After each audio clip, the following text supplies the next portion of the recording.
Let us pray. Heavenly Father, we thank you for today. Thank you for those people who are going to listen to your words. Bless them, O God, and speak to their hearts.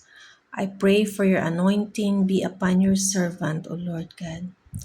Guide me, lead me, anoint me, Lord. In Jesus' name, Amen. Magandang araw pong muli. Ako po si Tita V at pag-aralan natin ang Lesson on Life, Lesson 4. What is the result of sin? Sa mga unang aralin na pinag-usapan natin ay nalaman natin na ang lahat ay nagkasala at merong mga klase ng kasalanan ng di pagsunod sa Diyos. May kasalanan na kahit hindi mo ginagawang aktwal o pisikal at iniisip lang ay kasalanan din. Ngayon, what is the result of all these sins? Death is the answer. Kamatayan.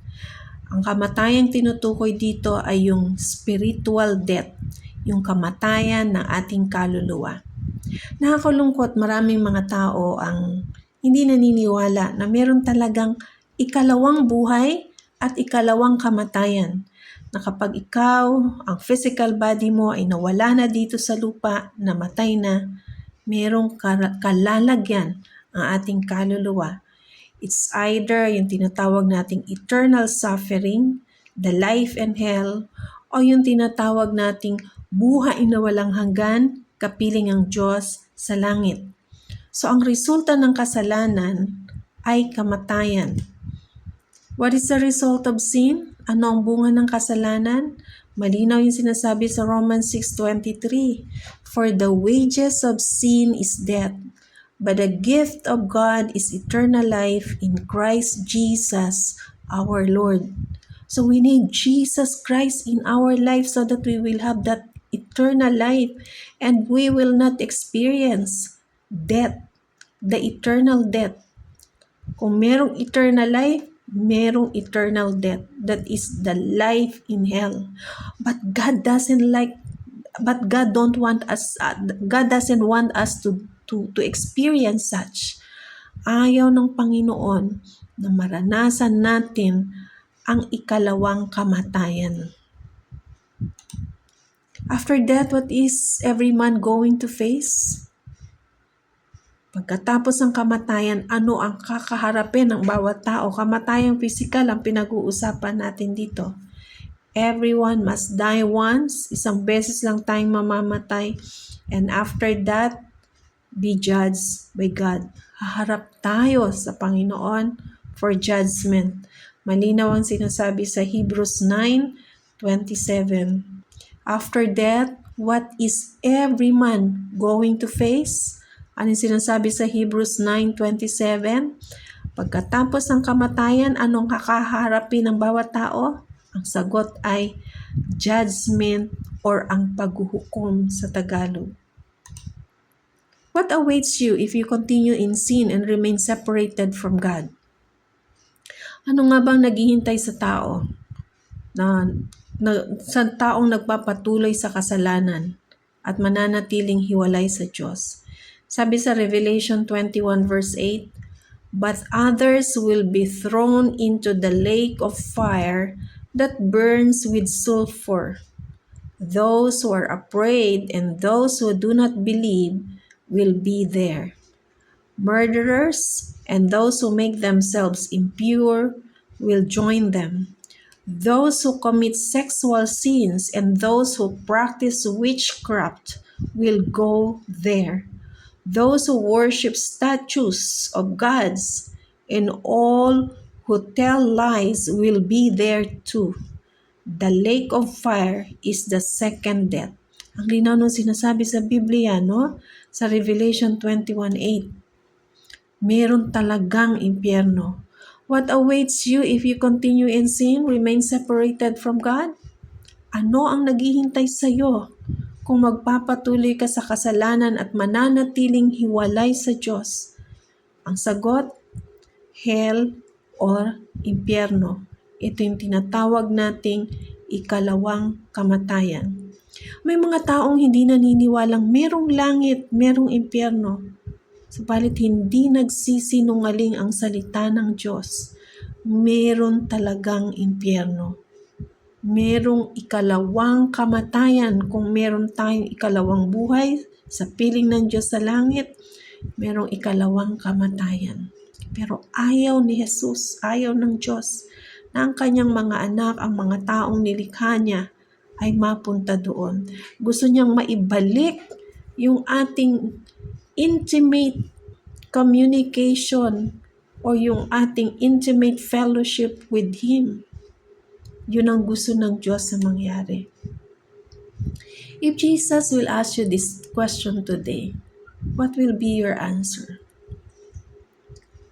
Are you sure? Like for instance, your name is Carl. Are you sure, Carl, that you can join me in heaven someday? Sigurado ka ba na ikaw ay makakasama ni Jesus sa langit pagdating ng araw? What is your assurance that you can really join me in heaven? It means, what is really your assurance? Anong katiyakan mo na ikaw ay makakasama ng Diyos sa langit?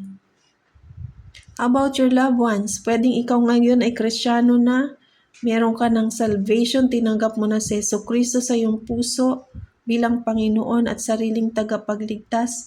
Kumusta naman ang iyong mga mahal sa buhay, ang iyong mga kaibigan? You take time sharing the gospel to them? Alam niyo ba na primary responsibility ng isang Kristiyano, ng isang mananampalataya ni Kristo, ang ibahagi ang salita ng Diyos? Sapagkat ito ay gawain na dapat na ginagawa ng anak ng Diyos. Share the gospel. Share the gospel. Yun yung ating responsibility. Yun yung ating commitment as a Christian. Because that's the Great Commission.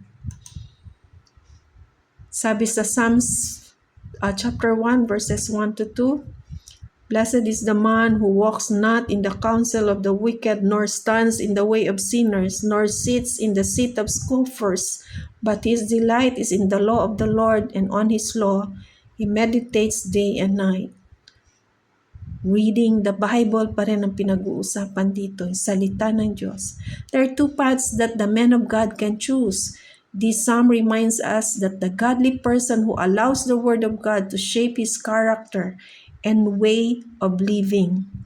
So shaping our character must be the way of our living. He does this by spending time on God's word, meditating and delighting on it consistently. Kung tayo ay mananampalataya ni Kristo, dapat nagbabasa tayo ng salita ng Diyos. Kapatid or kaibigan, if you didn't accept yet Christ as your Lord and Savior, I encourage you to do this prayer. Lord Jesus, I need you. Thank you for dying on the cross for my sins. I confess all my sins. I now accept you in my life to become my Lord and Savior. Thank you for forgiving my sins and giving me eternal life. Please take control of my life and make me a kind of person you want me to be.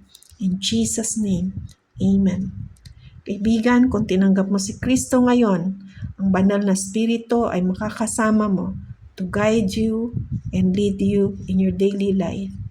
But you also need to read the Bible because the Bible is the Word of God that will give us instruction to live a life according to what God wants us to be.